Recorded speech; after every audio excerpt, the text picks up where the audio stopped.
Assalamualaikum warahmatullahi wabarakatuh. Kami dari kelompok 7 Agribisnis C 2020, kami akan mempresentasikan materi kami mengenai erosi dan teknologi pengawetan tanah sebagai pemenuhan tugas mata kuliah dasar-dasar ilmu tanah. Adapun anggota kami terdiri dari 4 orang.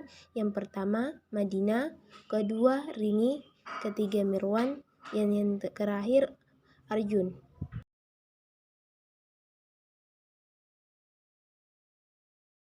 Assalamualaikum warahmatullahi wabarakatuh. Perkenalkan, nama saya Madina, Prodi Agribisnis NIM A012014.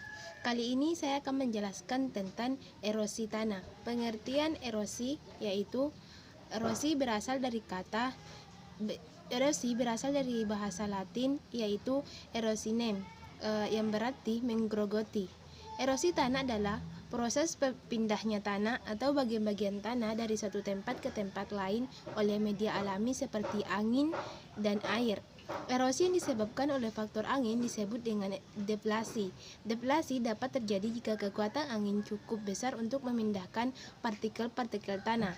Erosi tanah yang tidak terkendali dapat menimbulkan kerusakan bagi manusia dan ekosistem. Proses terjadinya erosi yaitu tahap pertama, tahap pengelupasan. Pengelupasan adalah penghancuran tanah dari agregat tanah menjadi partikel-partikel tanah. Proses ini diawali dengan pengelupasan partikel dalam tanah oleh air hujan sebagai media utamanya. Ketika butiran air hujan mengenai permukaan tanah, maka partikel-partikel tanah akan terlepas dan terlempar ke udara. Proses ini akan berlanjut ke proses pengangkutan oleh aliran air tanah. Yang kedua, tahap pengangkutan. Pengangkutan adalah proses pengangkutan partikel tanah oleh limpahan air hujan. Yang ketiga, tahap pengendapan. Pengendapan atau sedimentasi adalah pengendapan tanah erosi. Tanah erosi akan terendapkan pada cekungan-cekungan atau pada daerah-daerah yang lebih rendah, seperti lembah. Erosi alamiah dan aktivitas manusia. Dua sebab utama terjadinya erosi adalah karena sebab alamiah dan aktivitas manusia. Erosi alamiah dapat terjadi karena adanya pembentukan tanah dan proses yang terjadi untuk mempertahankan keseimbangan tanah secara alami. Sedangkan erosi aktivitas manusia disebabkan oleh terkelupasnya lapisan tanah bagian atau akibat cara bercocok tanam tidak mengindahkan kaidah-kaidah konservasi tanah atau kegiatan pembangunan yang bersifat merusak keadaan fisik tanah. Dampak yang ditimbulkan jika terjadi erosi yaitu dampak erosi di tempat terjadinya. Antara lain, yang pertama, kehilangan unsur hara dan kerusakan struktur tanah. Kedua, kemerosotan produktivitas tanah atau bahkan menjadi tidak dapat digunakan untuk memproduksi. Ketiga, kerusakan bangunan konservasi dan bangunan lainnya. Keempat, pemiskinan petani. Dampak erosi di luar tempat kejadian. Yang pertama, pelumpuran dan pendangkalan waduk, sungai, saluran, dan badan air lainnya. Kedua, tertimbunnya lahan pertanian, jalan, dan bangunan lainnya. Ketiga, hilangnya mata air dan memburuknya kualitas air. Keempat, kerusakan ekosistem perairan. Kelima, kehilangnya nyawa dan harta akibat banjir. 6. Meningkatnya frekuensi dan masa kekeringan. 7. Kerugian akibat memendeknya umur waduk. 8. Meningkatnya frekuensi dan besarnya banjir. Faktor alam yang mempengaruhi terjadinya erosi yaitu yang pertama, iklim. Iklim memungkinkan merupakan kekuatan paling berpengaruh dan berdampak pada erosi pada bentang alam. Faktor ini yang penting dalam proses terjadinya erosi adalah curah hujan dan suhu. Curah hujan dan suhu tidak jauh berbeda di tempat-tempat yang berdekatan. Intensitas hujan yang cukup tinggi akan menimbulkan erosi. Energi kinetik akibat tetesan butiran-butiran hujan yang jatuh ke atas tanah menyebabkan pecahnya agregat tanah. Yang kedua, topografi. Kemiringan dan panjang lereng adalah dua faktor yang menentukan karakteristik topografi. suatu tempat daerah aliran sungai. Kedua faktor tersebut penting untuk terjadi erosi karena faktor-faktor tersebut menentukan besarnya kecepatan dan volume air larian. Unsur yang lain berpengaruh adalah konfigurasi, keseragaman, dan arah lereng. Panjang lereng dihitung mulai dari titik pangkal aliran permukaan sampai suatu titik di mana aliran masuk ke dalam saluran atau sungai, atau di mana kemiringan lereng berkurang. Demikian rupa sehingga kecepatan aliran air berubah. Air yang mengalir di permukaan tanah akan terkumpul di ujung lereng, dan demikian berarti lebih banyak air yang mengalir dan semakin besar kecepatan di bagian bawah lereng dan bagian atas. Faktor yang ketiga, vegetasi. Vegetasi, penutupan tanah yang baik seperti rumput yang tebal atau hutan yang lebat akan menghilangkan pengaruh hujan dan topografi terhadap erosi yang lebih berperan dalam penurunan besarnya erosi adalah tumbuhan bawah, karena ia merupakan stadium vegetasi terakhir yang akan menentukan besar kecilnya erosi percikan. Pengaruh vegetasi terhadap aliran permukaan dan erosi dibagi dalam 5 bagian, yakni yang pertama, sebagai intensitas hujan akan tajuk tanaman. 2. Mengurangi kecepatan aliran permukaan dan kerusakan partikel air. 3. Pengaruh akar dan kegiatan biologi yang berhubungan dengan pertumbuhan vegetasi. 4. Pengaruh terhadap stabilitas struktur dan porositas tanah. Yang kelima, transpirasi yang melibatkan kandungan air tanah berkurang sehingga meningkatkan kapasitas infiltrasi. Yang keempat yaitu faktor tanah. Berbagai tipe tanah mempunyai kepekaan terhadap erosi yang berbeda-beda. Sifat tanah yang mempengaruhi kepekaan erosi adalah yang pertama, sifat tanah yang mempengaruhi laju infiltrasi, permeabilitas, menahan air, dan kedua yaitu sifat-sifat tanah mempengaruhi ketahanan struktur tanah terhadap dispersi dan pengikisan oleh butiran-butiran hujan yang jatuh dan aliran permukaan.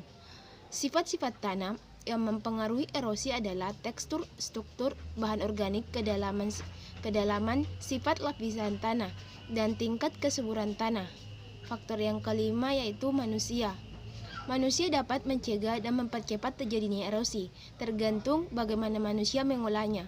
Manusia menentukan apakah tanah yang dihasilkan akan merusak dan tidak produktif, akan menjadi baik dan produktif secara lestari. Banyak faktor yang menentukan apakah manusia akan mempertahankan dan merawat serta mengusahakan tanah secara bijaksana, sehingga menjadi lebih baik dan memberikan pendapat yang cukup untuk jangka waktu yang tidak terbatas. Pengaruh erosi pada kesuburan fisik dan kimia tanah. Pengaruh erosi pada kesuburan fisik tanah diantaranya adalah terjadinya penhanyutan partikel-partikel tanah atau perubahan struktur tanah, penurunan kapasitas infiltrasi dan penampungan, serta perubahan profil tanah. Pengaruh pada kesuburan kimia tanah yaitu kehilangan unsur tanah. Baik, itu saja yang bisa saya sampaikan. Materi yang akan dibawakan selanjutnya yaitu pemateri berikutnya. Assalamualaikum warahmatullahi wabarakatuh. Perkenalkan, nama saya Rini, NIM A0120333. Di sini saya sebagai pemateri kedua, langsung saja saya akan membacakan materinya, yaitu pendugaan atau perakiraan erosi. Suatu model parametrik untuk memprediksi erosi dari suatu bidang tanah telah dikembangkan oleh Wismer dan Smith pada tahun 1965 sampai 1878. The Universal Soil Lice Equation (ISLAE). ISLAE memungkinkan perencanaan menduga laju rata-rata erosi suatu tanah tertentu pada suatu kecenderungan lereng dengan pola hujan tertentu untuk setiap macam pertanaman dan tindakan pengelolaan. dalam kurung tindakan konservasi tanah yang mungkin dilakukan atau yang sedang dipergunakan. Pengertian The Universal Soil Lice Equation. ISLAI adalah model erosi yang dirancang untuk memprediksi rata-rata erosi tanah dalam jangka waktu panjang dari suatu areal usaha tani dengan sistem pertanaman dan pengelolaan tertentu. Rumus ISLAI. A sama dengan banyaknya tanah erosi dalam ton per hektar. R sama dengan curah hujan dan aliran permukaan, yaitu jumlah satu indeks erosi hujan yang merupakan perkalian antara energi hujan total. E dalam kurung E dengan intensitas hujan maksimum 30 menit. K sama dengan faktor erodibilitas tanah, yaitu laju erosi per indeks erosi hujan dalam kurung R.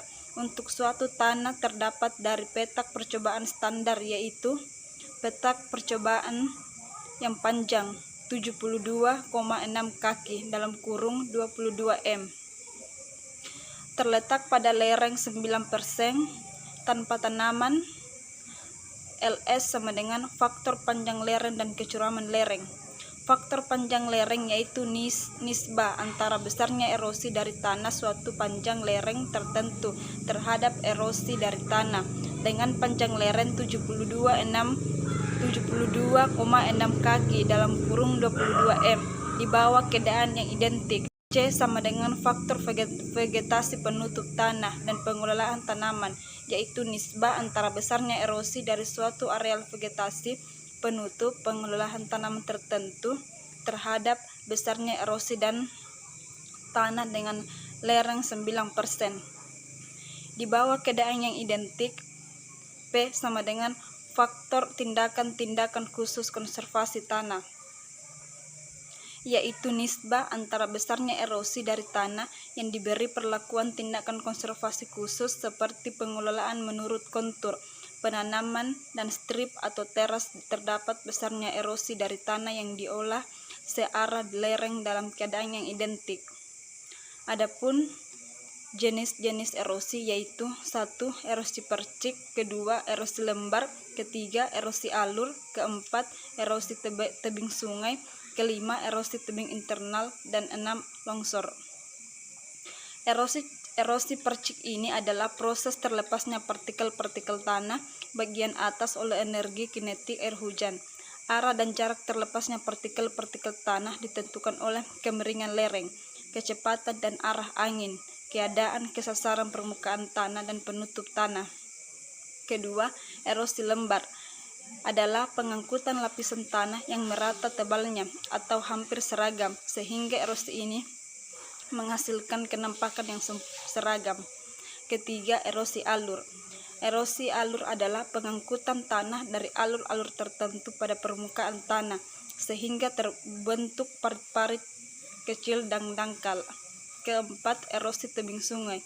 Erosi tebing sungai berproses pengikisan tanah pada tebing-tebing sungai dan pengerusakan dasar-dasar sungai oleh air aliran sungai dari bagian atas tebing atau oleh terjangan aliran sungai yang kuat pada belokan sungai. Kelima, erosi internal. Erosi internal atau subsurface erosion adalah terangkutnya partikel-partikel tanah primer masuk ke dalam celah-celah atau pori-pori tanah sehingga tanah menjadi kedap air dan udara. 6. Longsor. Longsor adalah pengangkutan atau pemindahan atau gerakan tanah yang terjadi pada saat bersamaan dalam volume besar. Biasanya terjadi karena tanah di bagian bawah terdapat lapisan yang licin dan kedap air seperti horizon argilik. Adapun upaya dari penanggulangan erosi: 1. Membuat tanah di lereng gunung atau tanah yang miring menjadi bertingkat-tingkat yang disebut terasering. 2. Menjalankan strip cropping yang mengadakan tanaman selang-seling yang waktu panennya tidak sama. 3. Menanami daerah-daerah yang gundul dalam kurung reboisasi. 4. Mengadakan contour plowing, yaitu melakukan pembajakan yang searah dengan kontur. Yang kelima, tidak merusak ekosistem hutan adalah tempat yang sangat berpengaruh terjadinya erosi di sekitarnya. Jika menebangi pohon di hutan, segera diganti dengan pohon baru. Itulah materi tadi yang saya bawakan. Saya akhiri. Assalamualaikum warahmatullahi wabarakatuh. Assalamualaikum warahmatullahi wabarakatuh. Perkenalkan, nama saya Mirwan, NIM A01200343, Prodi Agribisnis kelas C. Baik, di sini saya akan memaparkan materi mengenai pengertian pengawetan tanah. Pengawetan tanah adalah penempatan setiap bidang tanah dengan cara penggunaan sesuai dengan kemampuannya dan memperlakukan sesuai persyaratan yang diperlukan supaya tidak terjadi kerusakan lahan. Konservasi tanah ini tidak bisa lepas dari konservasi air, yaitu penggunaan air yang jatuh ke tanah untuk keperluan pertanian secara efisien. Adapun metode pengawetan tanah. Metode pengawetan tanah pada umumnya dilakukan untuk yang pertama, melindungi tanah dari curah langsung air hujan. Yang kedua, meningkatkan kapasitas infiltrasi tanah. Yang ketiga, mengurangi runoff atau aliran air di permukaan tanah. Yang keempat, meningkatkan stabilitas agregat tanah. Metode pengawetan tanah dibagi menjadi 3, yaitu metode vegetatif, perlakuan yang diberikan dengan menggunakan tumbuhan, tanaman sebagai sarana. Contohnya agroforestry, penutupan tanah atau mulsa, rotasi tanaman, dan lain-lain. Yang kedua, metode mekanik. Semua perlakuan fisik, mekanis yang diberikan terhadap tanah. Contohnya bangunan konservasi seperti teras, tanggul, cek dam, saluran, dan lain-lain. Yang ketiga, metode kimia. Penggunaan preparat kimia baik berupa senyawa sintetik maupun bahan alami yang telah diolah dalam jumlah yang relatif sedikit untuk meningkatkan stabilitas agregat tanah dan mencegah erosi.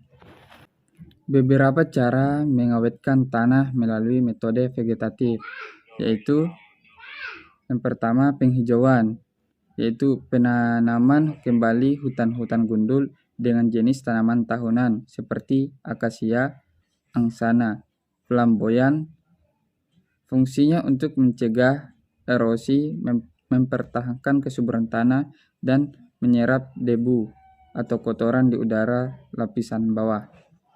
Yang kedua, reboisasi, yaitu penanaman kembali hutan gundul dengan jenis tanaman keras seperti pinus, jati, rasamala, cemara. Fungsinya untuk menahan erosi dan diambil kayunya. Yang ketiga, penanaman secara kontur, yaitu penanaman lahan searah dengan garis kontur. Fungsinya untuk menghambat kecepatan aliran air dan memperbesar resapan air ke dalam tanah. Cara ini sangat cocok dilakukan pada lahan dengan kemiringan 3-8%. Yang keempat, penanaman tumbuhan penutup tanah, yaitu penanaman lahan dengan tumbuhan keras seperti pinus, jati, cemara. Fungsinya untuk menghambat penghancuran tanah permukaan oleh air hujan, memperlambat erosi dan memperkaya bahan organik tanah. Yang kelima, penanaman tanaman secara berbaris, yaitu melakukan penanaman berbagai jenis tanaman secara berbaris. Fungsinya untuk mengurangi kecepatan erosi dan mempertahankan kesuburan tanah. Yang keenam, pergiliran tanaman, yaitu penanaman tanaman secara bergantian dalam satu lahan. Fungsinya untuk menjaga agar kesuburan tanah tidak berkurang. Sekian dari saya, dan materi selanjutnya akan dilanjutkan oleh materi berikutnya. Ya, terima kasih. Perkenalkan, nama saya Arjun, NIM A01200518. Beberapa cara umum dilakukan pada metode mekanik, yaitu pertama, pengolahan tanah menurut garis kontur, yaitu pengolahan tanah sejajar garis kontur. Fungsinya untuk menghambat aliran air dan memperbesar resapan air. Yang kedua, pembuatan tanggul atau guludan atau pematang bersaluran, yaitu dalam pembuatan tanggul sejajar dengan kontur. Fungsinya agar air hujan dapat tertampung dan meresap ke dalam tanah. Pada tanggul dapat ditanami palawija. Yang ketiga, pembuatan teras, yaitu membuat teras-teras pada lahan miring dengan lereng yang panjang. Fungsinya yaitu memperpendek panjang lereng, memperbesar resapan air, dan mengurangi erosi. Yang keempat, pembuatan saluran air.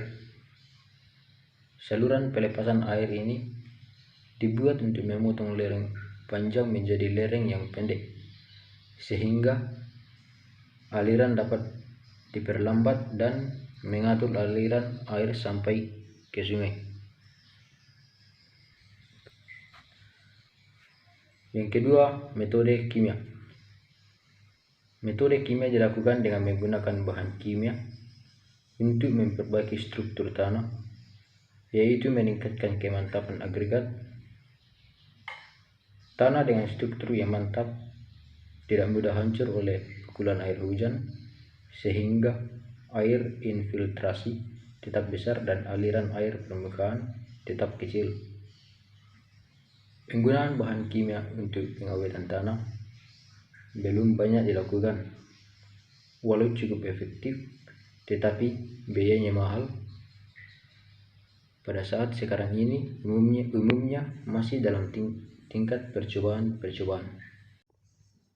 Selain menggunakan 3 metode di atas, ada juga cara yang lain, yaitu dengan cara pengawetan tanah yang dapat ditempuh adalah: pertama, memberi pupuk atau pemupukan sesuai dengan jenis tanah, baik pupuk kandang maupun pupuk buatan. Yang kedua, membuat saluran irigasi untuk pengairan sawah yang jauh dari mata air. Yang ketiga, membuat singkedan untuk mencegah erosi tanah. Yang keempat, menjaga tanah dari gangguan zat atau bahan-bahan kimia yang merugikan. Kelima, menanami lahan yang gundul untuk membantu agar tidak terjadi erosi. Yang keenam, melakukan rotasi tanaman pada satu bidang tanah. Yang ketujuh, melaksanakan penghijauan dengan cara memberi humus pada tanah. Yang kedelapan, memelihara cacing tanah dalam tanah untuk menggemburkan tanah. Tujuan dan sasaran utama pengawetan tanah dan air adalah: pertama, mencegah terjadinya kerusakan tanah dan air, atau menjaga dan mempertahankan fungsi dan peranan tanah, baik sebagai fungsi produktivitasnya, fungsi lingkungan, fungsi hidrologis, dan sebagainya. Yang kedua, memperbaiki tanah-tanah yang mengalami kerusakan. Yang ketiga, meningkatkan fungsi dan peranan tanah untuk berbagi kepentingan agar tanah dan air produktif secara berkelanjutan. Itulah tadi presentasi dari kelompok kami. Lebih dan kurangnya mohon dimaafkan. Assalamualaikum warahmatullahi wabarakatuh.